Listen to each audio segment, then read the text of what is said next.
जय महाराष्ट्र मित्रांनो, मुंबईतील high voltage मतदारसंघापैकी एक मतदारसंघ म्हणून वांद्रे पूर्व विधानसभा मतदारसंघ चर्चेत आहे। या मतदारसंघात तिरंगी लढत झाली। हा मतदारसंघ मातोश्रीच्या अंगणात येतो। या तिरंगी लढतीत कोण बाजी मारणार जाणून घेऊया सविस्तर व्हिडिओमध्ये। मुंबईतील वांद्रे पूर्व विधानसभा मतदारसंघातून राष्ट्रवादी काँग्रेस अजित पवार गटाकडून जिशान सिद्दीकी पुन्हा रिंगणात उतरले होते, तर महाविकास आघाडीकडून ठाकरे गटाकडून वरुण सरदेसाई यांना रिंगणात उतरवलं होतं। तसेच मनसेकडून तृप्ती सावंत मैदानात उतरल्या होत्या। वांद्रे पूर्व मतदारसंघातील लढत ठाकरे गटासाठी प्रतिष्ठेची आहे। ठाकरे गटाकडून प्रमुख उद्धव ठाकरे यांचे मातोश्री हे निवासस्थान याच मतदारसंघात आहे।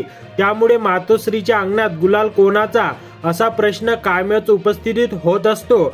2019 मध्ये या मतदारसंघातून जिशान सिद्दीकी विजयी झाले होते। जिशान सिद्दीकी यांनी शिवसेनेच्या विश्वनाथ महाडेश्वर यांचा पराभव केला होता। त्यावेळी तृप्ती सावंत यांनी अपक्ष निवडणूक लढवली होती। यामुळे शिवसेनेचा बालेकिल्ला ठाकरे परत मिळवणार का याकडे सर्वांचेच लक्ष लागले आहे। तर मित्रांनो, याबद्दल तुमचे काय मत आहे ते कमेंट बॉक्स मध्ये नक्की व्यक्त करा।